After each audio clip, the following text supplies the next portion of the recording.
साड़ी पहनी है, मैं मर्यादित हूँ, लेकिन आपको मेरा बैकग्राउंड नहीं पता। क्या पता मैं रात को पार्टी करती हूँ, क्या पता मैं शराब पीती हूँ, क्या पता मैं घूमती हूँ, घर ले जाती हूँ। हाँ, मैं पीती हूँ। बहुत अच्छा। तो मेरे कपड़ों से आप मेरे कैरेक्टर को जज नहीं कर सकते। तो आपने शराबियों से बात करने बिठा दिया मेरे को आज। नहीं बात। नमस्कार एंड वेलकम, स्वागत है आप सभी का। तो दोस्तों, बैठे बैठे मैं ऐसे ही बोर हो रहा था, तो मैंने सोचा क्यों ना न्यूज चैनल ही लगा के देख लिया जाए कि इस देश में इस समय चल क्या रहा है। फिर जैसे ही मैंने न्यूज चैनल ऑन किया तो मैंने देखा, अब ये देख के मुझे लगा ये तो लेटेस्ट न्यूज है, और ये लेटेस्ट न्यूज आप सभी का देखना तो बनता है।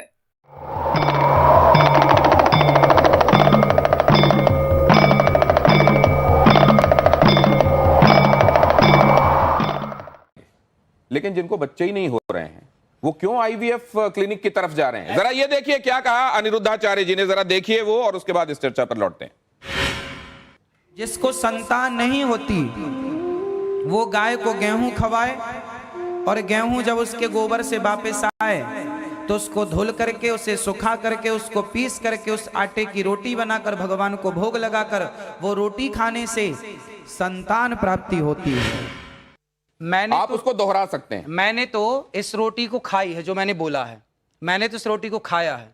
और हमारे बहुत सारे संत समाज जो जंगलों में रहते हैं आज भी वो लोग ये रोटी खाते हैं। और बहुत बच्चा होता है, आप प्रयोग कर लीजिए। नहीं, आपके पास कोई प्रयोग है?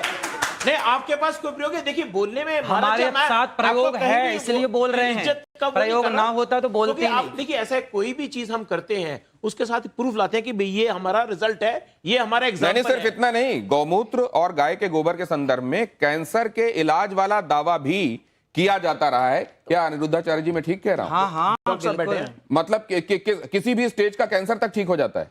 गौ माता के मूत्र में, गौ अर्क में इतनी शक्ति है। यदि शक्ति ना होती तो मेडिकल स्टोरों में गौमूत्र क्यों बिक रहा? कुत्ते का मूत्र बिकता भाई। गौमूत्र बिक रहा है तब तो कोई शक्ति है, दम है, तब ना बिक रहा है, वरना कुत्ते का क्यों नहीं बिक रहा है? हम मर्यादित और अमर्यादित के हिसाब से कपड़ों को देख के जजमेंट कर सकते हैं अनिरुद्धाचार्य जी?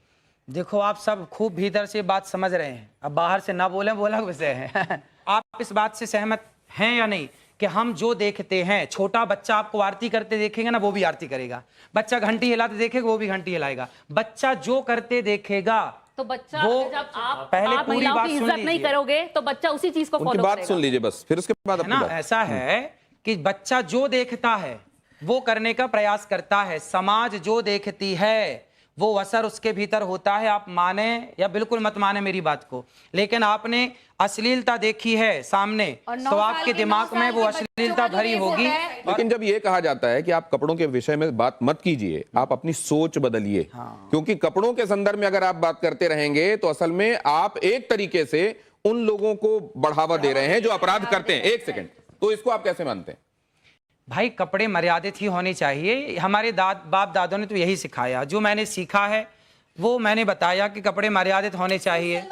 पर लोगों को सूट सलवार और साड़ी मर्यादित कपड़े होते नहीं, हैं। वो जिसमें ढका हो। अनिरुद्धाचार्य जी सीरियल का हवाला दे रहे हैं। उन्होंने बबीता भाभी के बारे में भी बोला कि जेठालाल बबीता भाभी की तरफ आकर्षित क्यों होता है, ये भी आपने बताया था एक जगह। अगर आप कह रहे हैं ना कपड़े ढके हो तो मेरे को तो हिजाब पहन लेना चाहिए, उस हिसाब से हिजाब पहनने की जरूरत नहीं है। वो तो सबसे ढका हुआ होता है। आपने अच्छे कपड़े पहने। नहीं, महत्वपूर्ण सवाल है। कोई औरत अगर चली जाए, मैं मर्यादित हूँ, लेकिन आपको मेरा बैकग्राउंड नहीं पता। क्या पता मैं रात को पार्टी करती हूँ, क्या पता मैं शराब पीती हूँ, क्या पता मैं घूमती हूँ, घर ले जाती हूँ। हाँ, मैं पीती हूँ। बहुत अच्छा। तो मेरे कपड़ों से आप मेरे कैरेक्टर को जज नहीं कर सकते। तो आपने शराबियों से बात करने बिठा दिया मेरे को आज।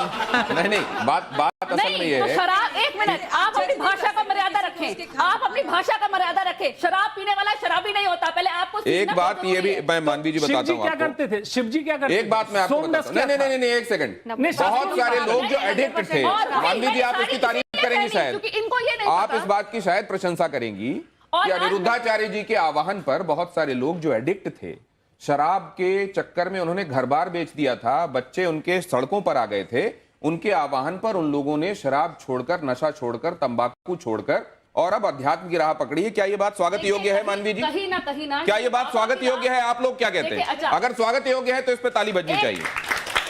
क्या मानवी जी? लेकिन एक बात मैं समझना चाह रहा हूं, क्या समाज को मर्यादित रहने के लिए कहना और ये कहना कि आप ठीक लाइन पर चलें, आप ठीक तरीके से रहें, दूसरों से ठीक व्यवहार करें, क्या ये गलत करते हैं अनिरुद्धाचार्य? देखिए, मैं अब जैसे इन्होंने ये मेरे पे बोला तो मैं भी कुछ बोलना चाहती हूँ, उसका जवाब इनसे लेंगे कि कहीं कई बाबाओं के धोखाधड़ी के अंदाज भी है कुछ निराले। कोई धर्म के नाम पे ठगे तो कोई क्रिमिनल चार्जेस में फंसे, कोई रेप में पेरोल पाए तो किसी को अननेचुरल सेक्सी भाए। अब इस पे क्या बोलना चाहेंगे? आप जनता फॉलो करती है आपको, तो भगवान ना करे कुछ और निकल आए तो उस पर आप क्या कहेंगे? जवाब लेते हैं। क्या आडंबर करने वाले लोग भी हैं साधु के वेश में, उनसे सावधान रहना चाहिए? इसलिए कहते हैं पानी पियो छान के और गुरु बनाओ जान के।